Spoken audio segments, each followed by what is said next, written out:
سبيل الدموع سبيل مريح، تنهدى يا صاحي كي تستريح وبث Bismillahirrahmanirrahim. Assalamualaikum warahmatullahi wabarakatuh. Waalaikumsalam warahmatullahi wabarakatuh. Pagi-pagi makan apam. Tidak ada yang cakep. Pagi-pagi makan apam. Minumnya jus naga.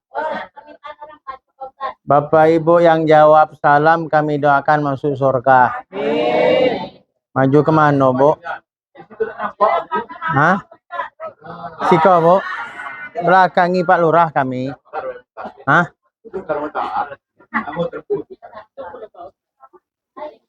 Alhamdulillahirabbil alamin. Subhanallahi wa bihamdihi subhanallahil azim. Adada khalqihi wa ridha nafsihi wa zinata arshihi wa midada kalimatihi. Asyhadu an la ilaha illallah wa asyhadu anna Muhammadar Rasulullah. Allahumma salli ala nabiyyina Muhammad wa ala ali Muhammad. Amma ba'du, qala Allah ta'ala fi kitabihil karim. A'udzu billahi minasy syaithanir rajim. Bismillahirrahmanirrahim. Ya ayyuhalladzina amanu taqullaha wal tanzur nafsum ma qaddamat lighad. Wattaqullaha innallaha khabirum bima ta'malun. Yang terhormat Bapak Lurah Kelurahan Penurunan dan seluruh perangkat, Bapak Ketua Adat, Ketua LPM, Ketua Forum RT RW Penurunan, seluruh Ketua RW, dan seluruh Bapak Ibu Ketua RT sekelurahan Penurunan, Babinsa, Babin Kaptimmas, Linmas, dan seluruh tokoh agama, tokoh masyarakat, para orang tua kami yang ada di Penurunan, segalanya kami hormati. Seluruh Bapak Ibu yang hadir, yang di dalam, yang di luar, yang dengarkan kami, yang main HP, segalanya pokoknya kami hormati tanpa terkecuali. Semoga kita yang hadir ini dirahmati, diberkahi, diridhai Allah SWT, terkhusus keluarga besar dari almarhumah mak kita Khadijah binti AM Menan. Semoga keluarga besar ikhlas, sabar, tabah, tawakal atas ujian yang Allah berikan. Bersyukur kita kepada Allah dengan mengucapkan Alhamdulillahirabbil alamin. Malam hari ini kita masih diberikan kemudahan oleh Allah untuk berbuat kebaikan. Maka bersyukur kita karena setiap kebaikan yang kita lakukan tuh Pak Bu, Allah pasti balas kebaikan itu. Allah yang janji hal jazaul ihsani illal ihsan. Tidak ada balasan kebaikan kecuali Allah balas juga dengan kebaikan. Salawat salam kepada Nabi kita Muhammad sallallahu alaihi wasallam. Allahumma salli ala nabiyyina Muhammad wa ala ali Muhammad. Nabi berpesan ke kita, wa kafa bil mauti wa'idha. Cukuplah, kata Nabi, kematian itu jadi nasihat, jadi pelajaran, jadi peringatan untuk kita yang masih hidup. Bapak Ibu rahimakumullah, izinkanlah kami berdiri di sini memberikan nasihat ini khusus untuk diri kami pribadi. Mudah-mudahan jadi penguat untuk keluarga besar, sekaligus jadi pengingat untuk kita yang hadir malam hari ini. Tadi kata Pak Lurah, yang hadir malam iko sangat ramai. Iko pertanda insya Allah almarhumah ke orang baik. Betul Pak Bu? Kalau tidak baik, kira-kira tidak kita datang malam kau. Mikir kita. Maka datangnya kita, raminya kita datang malam hari iko tandanya orang baik. Dan insya Allah mati dalam kondisi baik, matinya husnul khotimah. Amin. Maka tema kita malam hari ke Bapak Ibu, cak mana? Cak mana? Cak mano? tanda-tanda mati husnul khotimah. Jadi mati husnul khotimah itu Bapak Ibu ada tandanya. Kasat mata tu nampak. Berdasarkan hadis iko dikumpulkan dalam kitab yang disebut Ahkamul Janais. Kitab tentang hukum-hukum berkaitan dengan jenazah. Di situ disebutkan di antara tanda mati husnul khotimah dan insya Allah iko ada ke almarhumah dan iko juga kelak insya Allah ada ke kita. Yang amin husnul khotimah, yang tidak amin husnul khotimah juga mudah-mudahan. Mudah-mudahan tanda iko juga ada ke kita. Masih juga tidak amin. Mudah-mudahan tanda husnul khotimah ada ke kita. Tidak cukup ke amin. Kau tandonya kau nampak apa? Apa aja Bapak yang dimuliakan Allah kalau berdasarkan hadis. Pertama, tanda mati husnul khotimah itu kecek Nabi. Sebelum nyo mati, nyo mampu mengucapkan la ilaha illallah. Dalam hadis itu kata Nabi, man kana akhiru kalamihi la ilaha illallah dakhalal jannah. Siapa yang di akhir kalimatnya nyo bisa ngecek la ilaha illallah, Nabi pastikan nyo pasti surga. Maka tanda husnul khotimah pertama apa Pak Bu? Di akhir kalimat kita bisa ngecek la ilaha illallah. Maka pesan Nabi kayak kita apa Pak Bu? Lakinu mautakum la ilaha illallah. Ajarkan yang nak mati itu dengan kalimat la ilaha illallah. Talkinkan dia, bimbing dia, tuntun dia. Nah, ikau Pak Bu. Maka dalam fikih itu Pak Bu, orang sakit sakaratul maut itu jangan ditinggal. Orang yang sakit yang nak mati itu Pak Bu, jangan ditinggal. Kenapa? Satu-satu cara kita untuk biarnya bisa mati husnul khotimah apa? Menuntunnya dengan kalimat la ilaha illallah. Karena ketika kita menjelang mati itu Pak Bu, setan itu tidak nampak. Nyo datang berbondong-bondong, melupakan orang yang nak mati itu, dibuatnya lupa kita ke Allah. Maka setan itu datang bisik di telinga sebelah kanan orang nak mati. Kecekkan aku beriman kepada Uzair anak Tuhan. Datang lagi setan sebelah kiri kau, di telinga kita sebelah kiri yang nak mati kau. Kecekkan aku beriman kepada Isa anak Tuhan. Sehingga orang yang nak mati kau lupa dengan Allah. Ditambah lagi Pak Bu, ditambah lagi orang yang sakaratul maut itu menahan sakit yang tidak pernah kita rasakan sebelumnya. Betapa sakitnya sakaratul maut itu kata Nabi, qadru wa karbi syiddatil mauti ka qadri salasati mi'ata darbatas saif. Sakitnya sakaratul maut jauh lebih sakit dibanding 300 kali ditebas kayak pedang. Jadi manalah melawan setan, menahan rasa sakit orang sakaratul maut. Bayangkan lebih sakit sakaratul maut itu dibanding 300 kali ditebas pedang. Lebih sakit sakaratul maut. Maka itulah kenapa kita tidak boleh ninggalkan orang sakaratul maut. Kenapa? Nya sedang dikuasai setan. Nya dilupakan oleh setan kau, dilupaknya kita lupa ke Allah. Maka tugas kita apa? Menuntunnya biarnya bisa mati husnul khotimah, biarnya pasti masuk surga. Setan tuh paling tidak kita masuk surga. Dan setan tahu kalau kita bisa ngecek la ilaha illallah masuk surga. Maka setan sekuat tenaga Bapak Ibu menyesekkan kita. Karena batas akhir kita disesekkan setan ketika sakaratul maut. Ibarat garis finish, setan bisa nyesatkan kita ketika sakaratul maut. Kalau kita lah mati, setan tidak lagi berfungsi nak nyesekkan kita. Lah mati kita. Maka batas akhirnya kapan? Ketika sakaratul maut. Maka setan sekuat tenaganya nyesatkan kita. Maka kita sekuat tenaga pula menyelamatkannya. Caranya dengan ajarkan dia, talkinkan la ilaha illallah. Cak mana caranya? Dari palaknya yang ateh, bisikkan di telinganya sebelah kanan lambat-lambat. La ilaha illallah. Terus. Sampainya pacak ngecek la ilaha illallah. Kalau nyola bisa ngecek la ilaha illallah, stop. Jangan lagi ajaknya ngecek.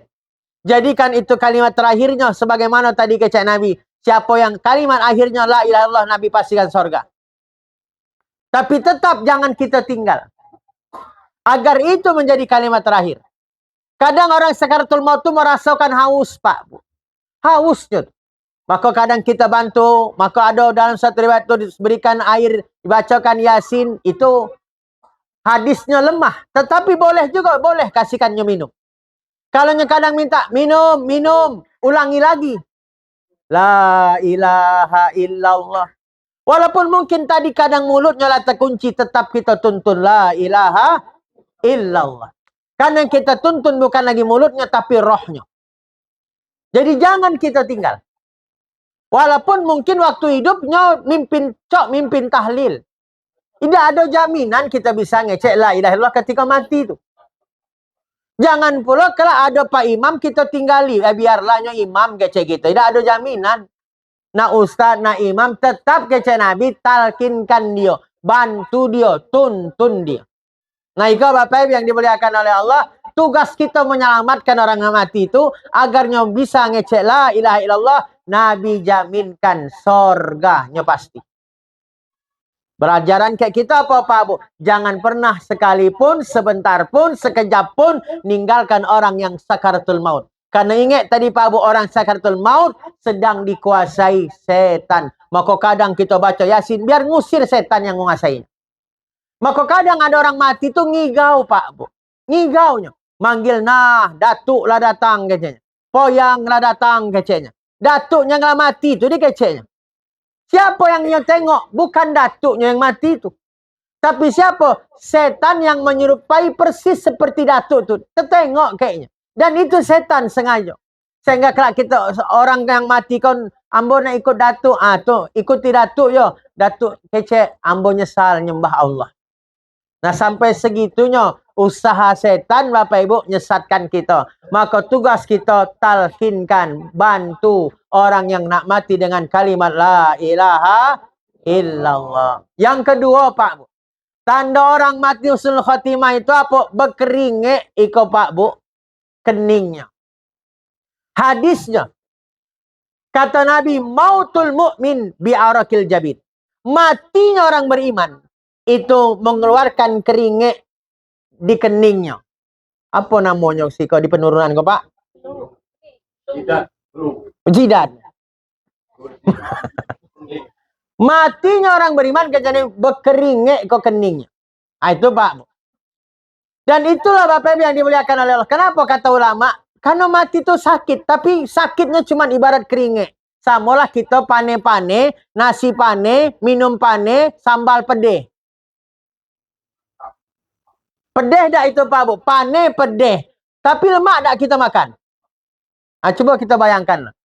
Siang-siang, nasi pane, gulai pane, sambal pedeh, airnya pane. Tak terbayang Pak Bu?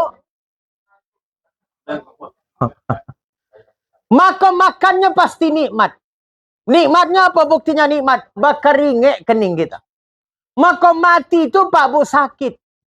Tapi sakitnya cuma sekedar mengeluarkan keringek.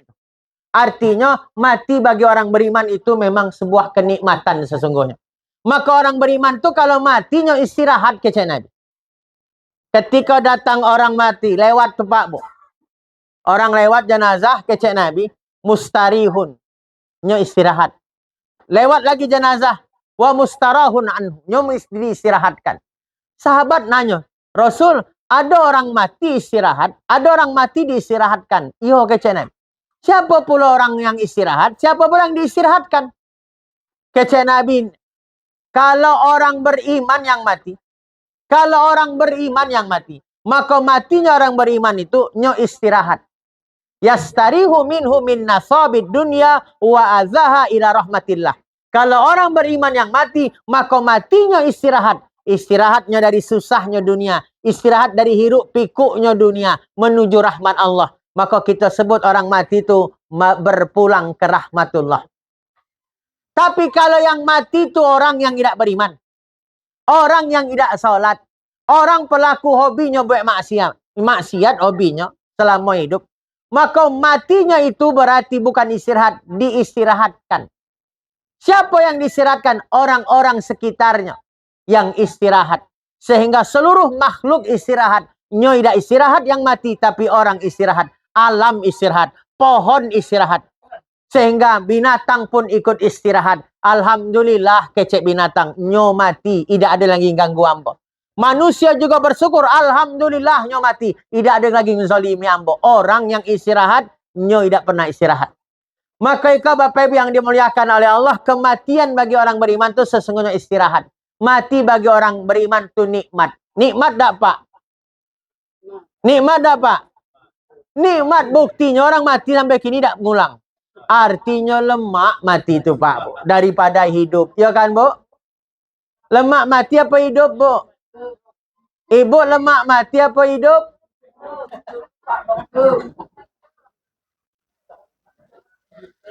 Maka ikut Bapak Ibu yang dimuliakan oleh Allah. Sesungguhnya mati bagi orang beriman itu istirahat Pak.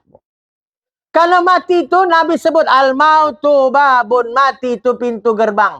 Menuju kehidupan sesungguhnya. Untuk istirahat sesungguhnya. Jadi sesungguhnya di dunia kau bukan tempat istirahat kalau kita perhatikan. Justru tempat kita berusaha, tempat menumpuk amal untuk cari pahala. Itu hidup. Tapi kalau mati, kita tidak akan lagi ada beramal. Kita tinggal menikmati amal. Maka mati itu sesungguhnya istirahat bagi orang beriman. Mati itu nikmat bagi orang beriman. Mati itu diinginkan oleh orang beriman.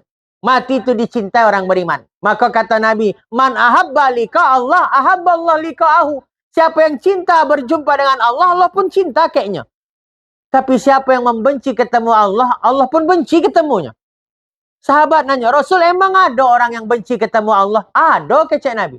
Siapa Rasul? Orang yang membenci mati, berarti dia membenci untuk ketemu Allah. Karena mati itu hakikatnya, kita akan berjumpa dengan Allah. Maka ikut Bapak Ibu yang dimuliakan oleh Allah, mati bagi orang beriman itu nikmat. Buktinya nikmat, keluarlah keringat dari keningnya. Yang ketiga Pak Bu, tanda mati usul khatimah ada waktunya. Walaupun tidak di waktu itu, bisa juga kita sebut usul khatimah. Tapi dari hadis apa kata Nabi? Mati di hari Jumat atau malam Jumat. Ma min muslim yamut yaumal jum'ah au lailatal jum'ah. Tidaklah seorang muslim yang matinya hari Jumat atau malam Jumat illa waqahu min fitnatil qabri. Maka dia dijaga dari fitnah kubur. Selamat dia dari satu babak di alam kubur. Selamat dari pertanyaan kubur. Ada orang protes, ya lemak nian mati malam Jumat. Lemak, setel lah kalau pacak. Yang jadi masalah kan tak pacak kita nyetel waktu mati kalau nak malam Jumat. Kita tinggal terima karena mati itu Allah yang netapkan. Maka ada tandanya mati hari Jumat malam Jumat. Apalagi Pak Bu mati. Tanda mati usul khatimah. Sebelum mati Allah berinya derajat syahid. Sehingga mati itu digolongkan mati yang susah. Nya digolongkan syahid. Di antara dalam hadis. Suatu ketika Nabi nanya ke sahabat. Atadruna manis syahid min ummati. Kata Nabi, tahukah kamu siapa orang mati syahid dari umatku? Kecek Nabi. Dijawab ke sahabat, Rasul, orang mati syahid itu orang yang mati di medan perang. Kecek Nabi, kalau yang mati di medan perang itu syahid, dikit nian umatku yang mati syahid. Maka kata Nabi, ketahuilah, al-mat'un, orang yang mati karena wabah, nyo syahid. Al-mabtun, orang yang mati karena sakit perut, nyo syahid. Al-gharik, orang yang mati karena tenggelam, nyo syahid. Al-harik, orang yang mati karena terbakar, nyo syahid. Sahibul hadmi, orang yang mati tertimpa benda keras, tertimpa pohon, tertimpa bangunan, nyo syahid. Maka itu diantara yang disebut mati syahid. Tapi syahidnya bukan syahid dunia akhirat, syahid akhirat. Tapi derajatnya syahid di akhirat. Siapa mereka? Ikut tadi mati karena wabah. Nurut kita mati karena wabah dah elok. Tapi ternyata itu derajatnya syahid. Syahid akhirat itu Bapak Ibu, ulama membedakan syahid itu ada 3 macam. Ada syahid dunia akhirat. Itu yang paling tinggi.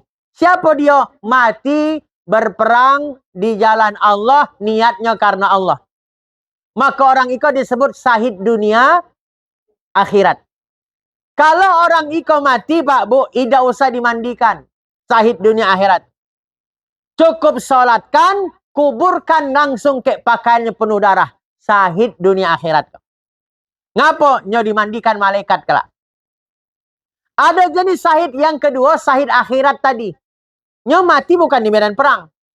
Tapi matinya tadi diuji dulu oleh Allah. Matinya karena wabah. Matinya diawali sakit perut. Matinya tenggelam. Matinya terbakar. Matinya tertimpa pohon atau bangunan. Mereka itu disebut syahid akhirat. Di dunia memang tidak dapat derajat syahid. Tapi di akhirat dapat derajat syahid. Apa salah satu kemuliaannya? Selamat dia dari pertanyaan kubur. Di sisi Allah diberikan derajat syahid. Ada jenis syahid ketiga, syahid dunia. Di akhirat tidak dapat pahalanya syahid. Tapi di dunianya dapat derajat syahid. Siapa itu? Yang tadi ikut perang, tapi niatnya bukan karena Allah. Ica-ica ikut perang. Tapi niatnya karena nak nyari Tino. Niatnya biar dapat naik jabatan dari RW, dari lurah misalnya. Misal tuh Pak. Atau biarnya dapat pujian orang. Niatnya bukan karena Allah. Maka ketikanya mati, syahidnya, syahid dunia. Tapi di akhirat sedikit pun tidak dapat pahala. Tidak ada pahala syahid untuknya di akhirat. Nah, ikalah jenis-jenis syahid itu.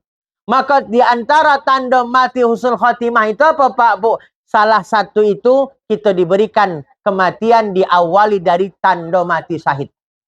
Selanjutnya Bapak Ibu, tanda mati syahid itu apa? Sakit sebelum mati. Sakit sebelum mati. Itu Pak Bu. Itu pun tanda syahidnya kita husnul khotimah insyaAllah. Kenapa?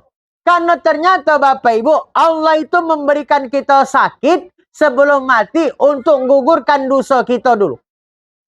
Karena sesungguhnya kita kok segala kan berdosa. Betul Pak Bu? Banyak ada dosa kita Pak Bu? Ibu dalam banyak ada dosanya? Ibu luar banyak ada? Mana banyak yang dalam kayak luar?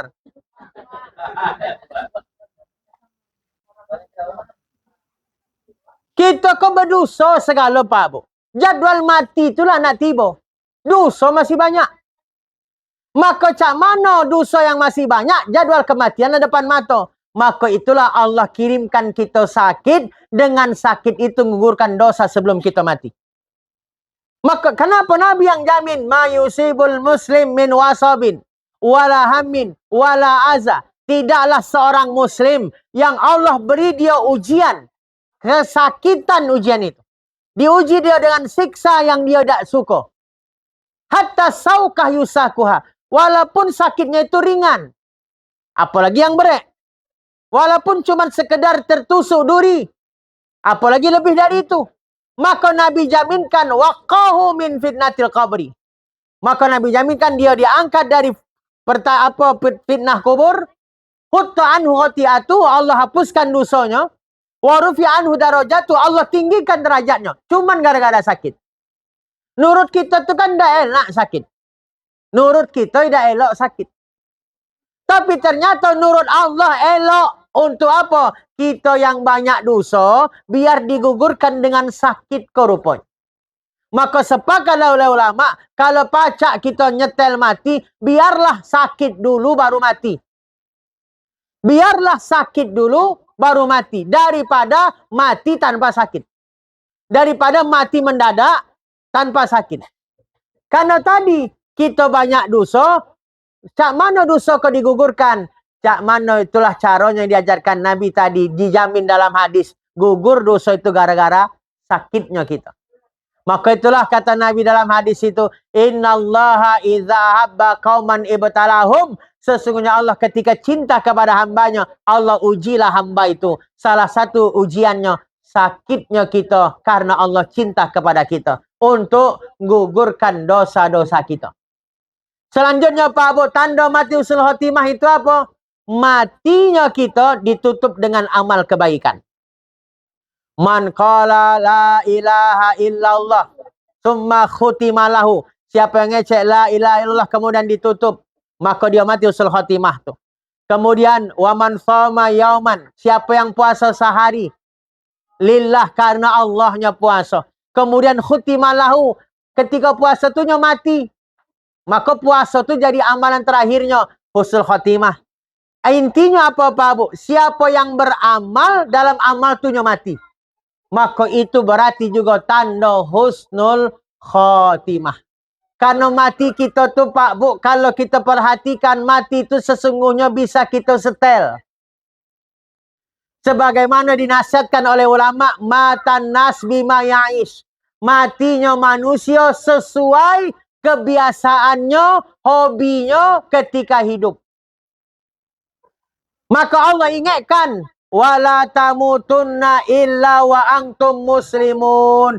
Jangan kau mati kecuali dalam kondisi Islam, tunduk, patuh, taat ke Allah. Jangan mati dulu. Berarti bisa kita setel mati itu Pak Bu. Cak mana cara menyetel mati itu Pak Bu? Cara menyetel mati, buatlah hobi yang elok-elok. Insya Allah ditutup dengan hobi yang elok tu. Karena matinya seseorang sesuai hobinya ketika hidup.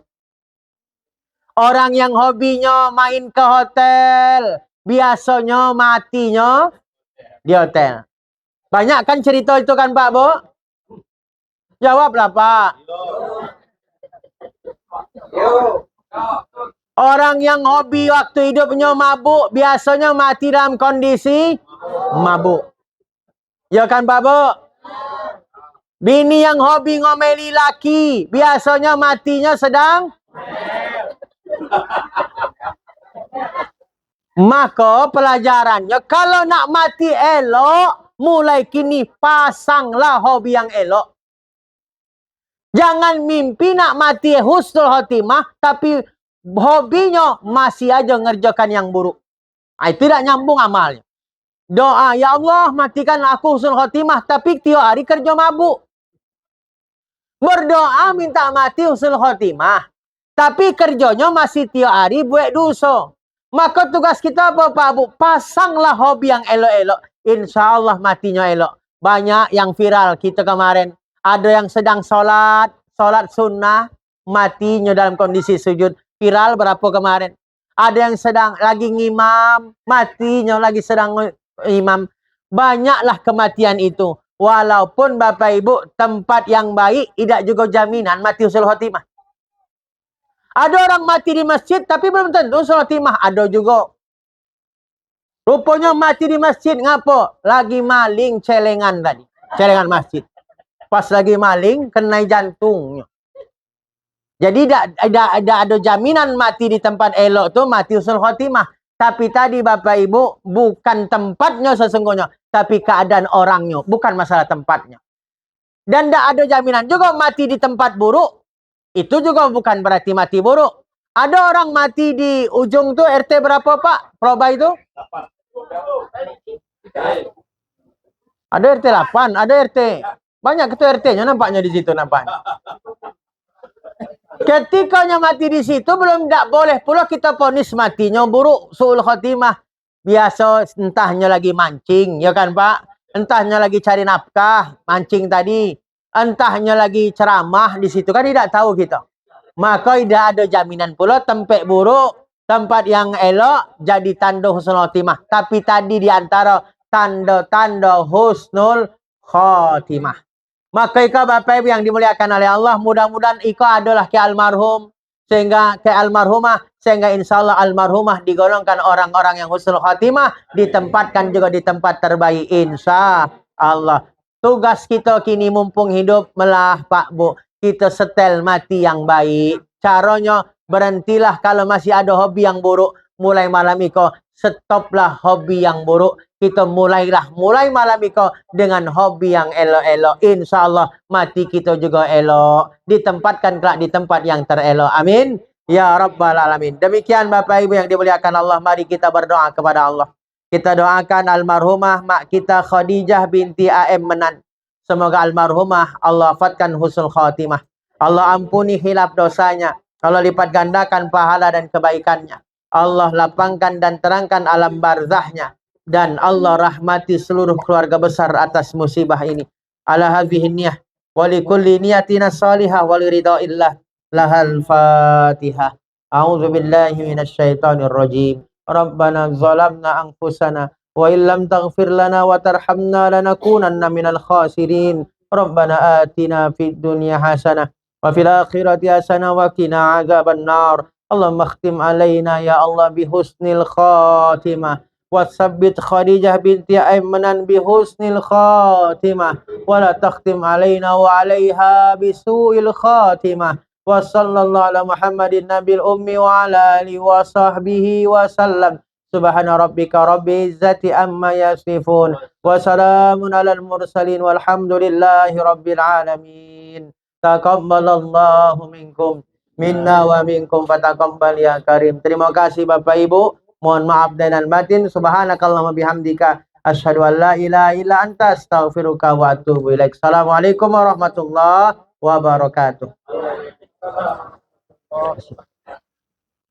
سبيل الدموع سبيل مريح تنهدى يا صاحي كي تستريح وبث